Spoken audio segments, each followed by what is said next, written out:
gerbong yang tidak sejalan. Langsung silakan. Iya, Assalamualaikum warahmatullahi wabarakatuh. Salam sejahtera bagi kita semua. Malam ini saya sangat menikmati Bang Iman diskusi ini.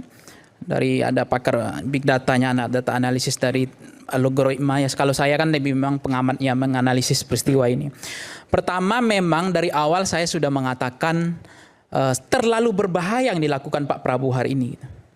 Karena di dalam politik kesetiaan itu tidak bisa dibagi.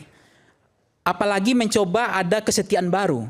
Karena punya kesetiaan lama, ya kan? Loyalitas ganda itu nggak bisa. Apalagi matahari kembar, ya.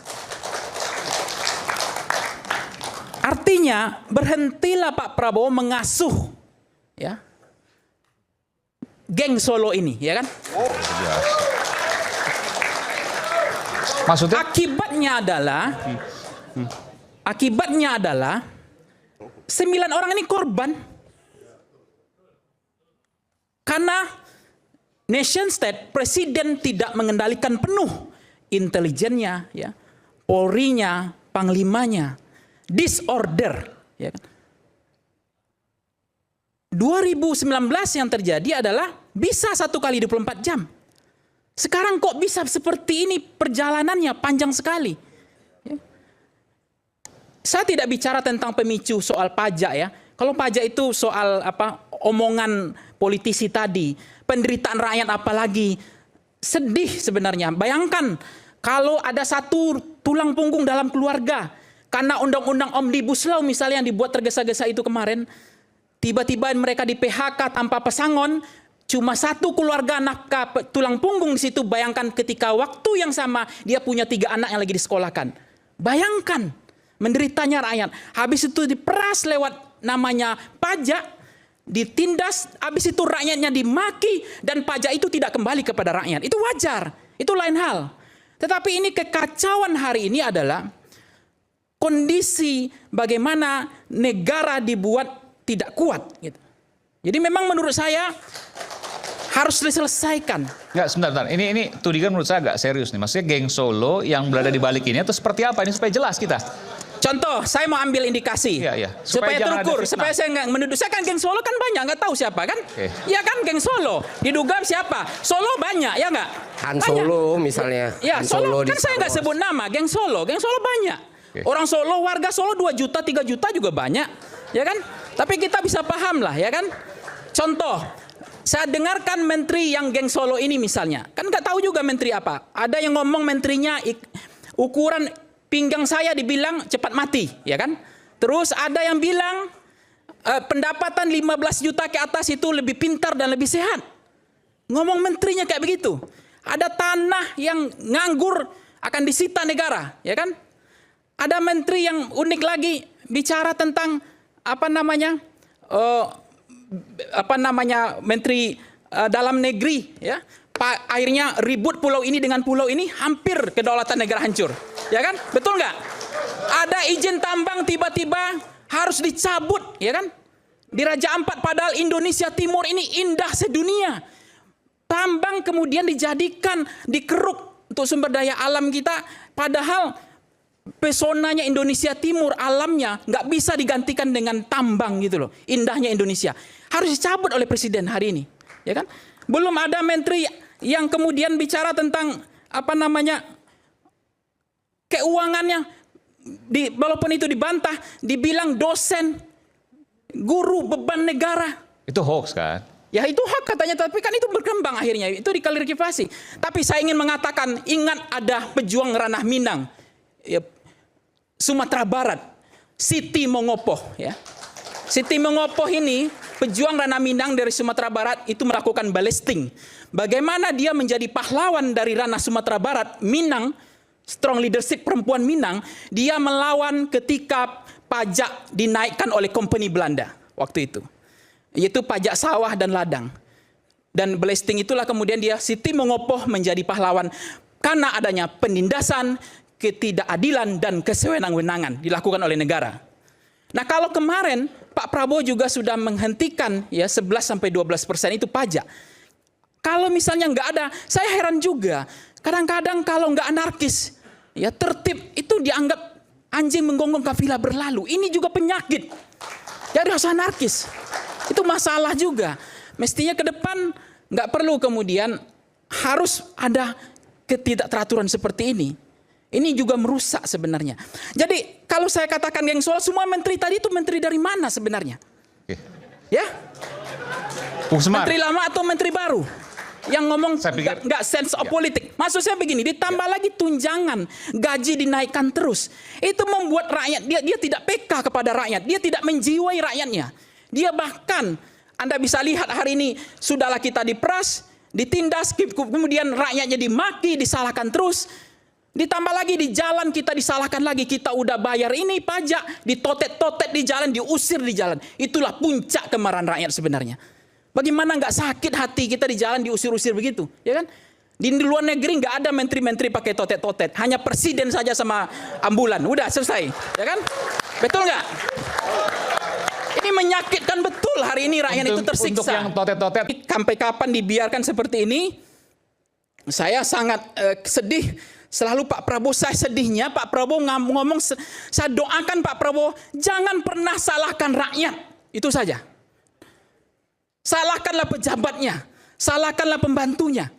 Apalagi bahasa-bahasa tadi muncul kudeta, ya terorisme itu oke, tetapi coba sampaikan bahwa kemarahan ini adalah karena pejabat Anda, ya, karena menteri Anda, karena anggota DPR Anda yang kemudian tunjangannya dinaikkan terus. Tahu nggak yang namanya Sri Mulyani? Kenapa dia bisa menjadi menteri seumur hidup? Sederhana saja.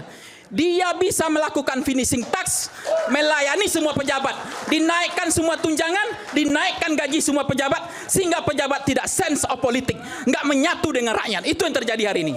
Betul nggak? DPR. Nah itu konfirmasi ke DPR-nya. Dia bilang, tiba-tiba datang 50 juta itu. Itu fakta. Ya dua-duanya tahu lah setidaknya. Ada nggak anggota DPR hari ini yang miskin? Hidup yang susah? Ada nggak polisi hari ini yang miskin masuk yang jenderal-jenderal ini? Nggak ada. Bentar, ukuran miskin apa? Saya pernah jadi DPR 2 kali. Ya maksudnya. Nah, ukuran miskin apa misalnya ukuran miskin? Ukuran Indonesia. Ya nggak, ukuran miskin itu adalah dia gajinya tadi. Kalau gajinya tinggi ya nggak miskin, kaya lah. Ya kan?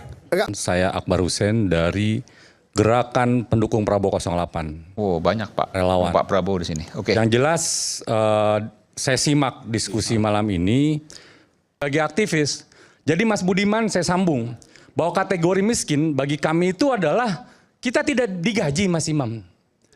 Kami nggak digaji, tapi Mas Budiman sebagai kepala badan selevel menteri sekarang berapa gajinya? Tunjangannya berapa? 10 tahun jadi anggota DPR digaji, ditunjang? Kita enggak Mas. Hidup kami ini ya dari Bang Iwan, ngasih bantuan, Bang Dodi, teman-teman yang punya link, punya saudara, keluarga saya sakit atau kita tidak makan. Miskin Mas Iman, Mas Aiman. Karena memang kita mempertahankan nilai-nilai tersebut Mas Budiman.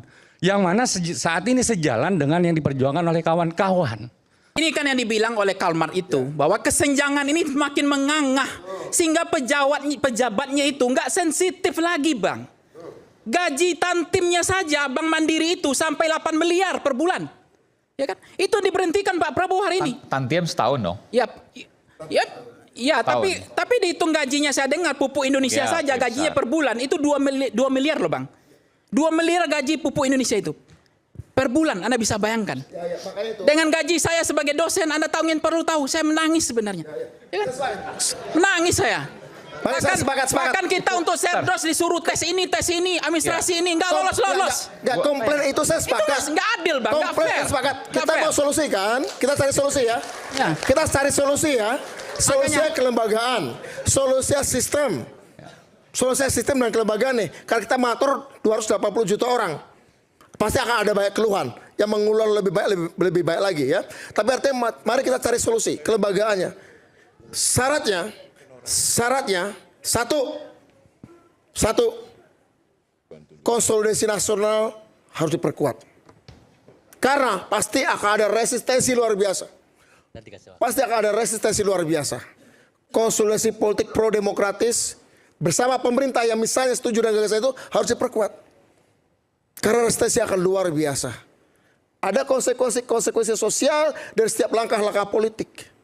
Yang melawan ya oligark tentu saja. Kedua, kita hadapi yang lain. Digitalisasi, robotisasi melahirkan banyak PHK. Pabrik makin nggak butuh orang. Berani nggak kita mengatakan aturan setiap buruh yang dipecat oleh pabrik yang melakukan digitalisasi, robotisasi, dan mekanisasi nggak cukup dikasih pesangon, tapi kasih saham dari perusahaan yang memecatnya. Sehingga dia secara fisik tidak bekerja di perusahaan itu, tetapi dia punya share seberapa kecil pun share itu pada perusahaan yang sudah melakukan robotisasi. Satu itu lagi. akan kita harus solusi-solusi yang konstruktif. Bang, saya nggak ngerti Saya terlalu tinggi seperti ini bahasanya, Bang. bukan Mohon terlalu maaf, tinggi. saya langsung begini aja, Bang. Ada pengamat politik ya, ada pengamat politik. Iya, tapi rakyat rakyat hari ini itu nggak bisa paham dengan kondisi seperti ini lagi, Bang. Sudah to the point. Tugas intelektual, Ya. tugas intelektual organik, contoh, Bang, saya mau tugas ngomong. intelektual organik kata Gramsci Bang. adalah menjadi juru besar intelektual Ya. atas dasar Saya- masyarakatnya. Gini, tugas intelektual organik adalah membangun Bang, dari keresahan-keresahan saya kecil ngomong di sedikit dalam aja, sedikit aja. di dalam cara pandang yang makro, kemudian turunkan menjadi sebuah gerakan, turunkan menjadi sebuah transformasi. Kebetulan presiden kita suka dan sangat welcome dengan ide-ide seperti itu. Oke, Bang, sebentar. Satu saja pertanyaan sedikit aja, Ya, Bang. ya, ya. Saya mau tenangkan dulu dikit aja nih. Ya. Ya, karena gini, forum ini jangan jadi forum. Kita udah tahu masalahnya. Satu persatu ada soal kesenjangan Contoh, gaji, Bang. Ini, soal ya, Bapak nggak mau elitisme, berhenti, bentar. pamer. Ya, kita selesaikan solusinya. Kelembagaan kan? Ya. Oke, sebentar Sana, aja, ya. Bang. Presiden Prabowo kita ini, Bang, sedang gagah-gagahnya di Prade Bestel Prancis. Dignitinya, prioritas dihormati betul. Sekarang kegagahan itu kan hilang, Bang. Karena ketidakmampuan dia mengurus di dalam negerinya. Padahal pada saat yang sama, dialah yang kemudian meluncurkan token listrik gratis untuk PLN. Dihalangi oleh pembantu-pembantu penjabat yang bangsat ini, ya kan? Jangan menggunakan kata itu. Jangan menggunakan kata itu. Token listrik gratis setuju nggak? Ya kan? Setuju, berdampak nggak? Berdampak, Bang. Itu dihentikan. Kalau itu rakyat loh yang menikmati listrik gratis. Kapan lagi kita menikmati listrik gratis gitu loh? Betul nggak? Itu fakta, nggak perlu rapat banyak itu, Bang. Nah, contoh, kita hidup, mati di situ, lahir di situ, dan berkeluarga, kita bersama keluarga, itu dipajakin oleh negara, Bang. Rumah kita hidup, Bang. Dipajakin negara, diperas, habis itu dimaki kita.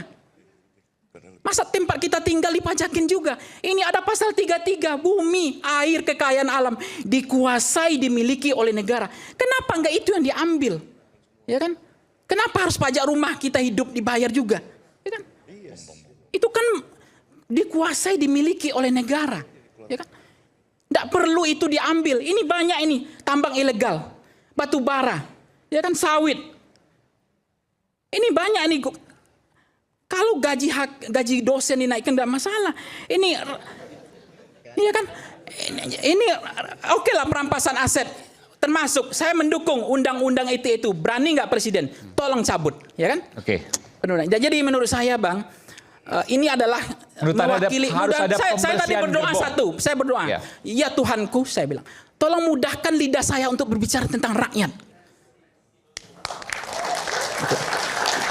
Tidak lagi bicara tentang, saya bicara teori, oke, Bang. Split ticket voting, bicara tentang Tapi gini, saya saksi, saya udah kenal Bung Ipang ini bertahun-tahun. Dan baru kali ini ia berapi-api ngomong seperti ini. Saya yakin ia ngomong dari hatinya dia. Meskipun soal kebenaran perlu dibuktikan, ya. Terutama soal gerbong tadi. Saya perlu untuk konfirmasi soal itu. Silakan, Bung Semar. Ya, soal apa ini? Gerbong tadi, ada gerbong tidak matahari kembar. Saya tahu arahnya kemana, geng Solo dan lain sebagainya. Silakan jawab. Ya kalau dibangun logikanya para menteri yang disebut itu bagian dari geng Solo, berarti Pak Prabowo itu bagian dari geng Solo juga itu. Karena dia kan bagian dari kabinetnya Pak geng Solo. Kalau logikanya itu soal menteri-menteri yang disebut ya. Tapi saya jauh lebih tertarik begini. Ada dua hal yang menjadi penting dalam diskusi kita malam ini. Itu terkait bahwa aksi massa yang rusuh, yang anarki, dan aksi demonstrasi. Nah, ada tuntutan aksi demonstrasi yang dilakukan oleh teman-teman mahasiswa, teman-teman buruh dan lain sebagainya, termasuk soal dituntaskannya RUU perampasan aset, bagaimana kesenjangan sosial ekonomi yang akhirnya kita melihat tidak ada empatinya, nir empati dari para anggota DPR, joget-joget dan lain sebagainya. Terus statement yang disampaikan juga seringkali blunder, dan itu harusnya diselesaikan dengan tuntas, tidak nonaktif, copot harusnya.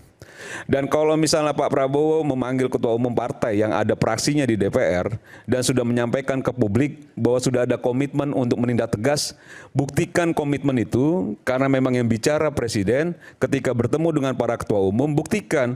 Karena masih ada juga tuntutan-tuntutan dari masyarakat terkait beberapa anggota partai yang sampai saat ini juga belum dikenakan sanksi. Nah, sanksi nonaktif pun jadi akhirnya debatable. Karena menurut aturannya, nonaktif itu kan bisa diaktifkan kembali, masih bisa menerima dan lain sebagainya. Fungsinya aja yang hilang, tapi statusnya tetap sebagai anggota dewan. Dan itu harus dituntaskan, copot atau mengundurkan diri. Persoalannya memang para anggota dewan ini kan sayang sekali dia melepaskan posisinya, jabatannya, karena sudah merasa mengeluarkan begitu banyak sumber daya dan lain sebagainya, sehingga menahan-nahan, jadi mencari celah terus. Dan menurut saya mau itu Eko Patrio, mau Uya dan lain sebagainya, copot atau mengundurkan diri sekarang juga, kan begitu. Nah, persoalan bahwa memang aksi demonstrasi itu kan harus ada goalnya, Iman. Jadi kalau kita demo menuntut, kita minta yang dituntut itu diakomodir. Nah, sekarang akomodir bagaimana? Kalau itu yang diminta, lakukan. Nah, pertemuan Pak Prabowo dengan tokoh lintas agama sudah clear. Disampaikan oleh tokoh lintas agama, Pak Prabowo juga menyampaikan akan memperjuangkan semaksimal mungkin soal undang-undang perampasan aset. Itu poin. Tinggal bagaimana kita mengawal, bagaimana kita mempressure supaya undang-undang itu memang bisa terrealisasi dengan cepat. Nah, pembenahan ini yang menurut saya itu yang menjadi konsen kita, bahwa tidak ada lagi, mudah-mudahan anggota dewan sudah tidak ada lagi yang flexing, sudah tidak ada lagi memikirkan diri sendiri, karena kita semua pasti sepakat Vox Populi, Vox Dei, suara rakyat adalah suara Tuhan, itu yang paling penting. Dan bicara aksi, anarkisme dan lain sebagainya, ya tentu kita juga sepakat sejak awal bahwa kerusuhan, anarki dan lain sebagainya itu sudah melakukan pelanggaran-pelanggaran hukum dan harus ditindak tegas, karena itu yang merugi juga kita semua. Rakyat Indonesia yang rugi ketika ada fasilitas umum dan lain sebagainya. Nah, ini ditindak. Nah, dua hal ini yang menjadi penting catatan kita ketika peristiwa yang begitu besar yang menyita semua perhatian, bahkan presiden pun menjadi sangat konsen untuk menyelesaikan kasus ini sampai membatalkan perjalanan ke Tiongkok. Jadi menurut saya, coba kita untuk memberi ruang pemerintah, memberi ruang aparat dan lain sebagainya, untuk coba satu persatu akan diselesaikan. Dan saya meyakini betul ini dalam proses penyelesaian, termasuk tadi siapa yang mendanai, siapa yang menjadi oknum dan lain sebagainya. Sabar, insya Allah semua akan terungkap dengan cepat, dan hargai proses yang sudah dilalui. Dan sekarang sudah semua apa yang disebut tadi Aiman dan lain sebagainya akan diperiksa, diselidiki apakah memang ada keterlibatan dan lain sebagainya. Tapi anggota dewan jangan lagi nir empati, dan menurut saya itu melukai rasa keadilan masyarakat, itu jauh lebih penting ya. Nanti kita berikan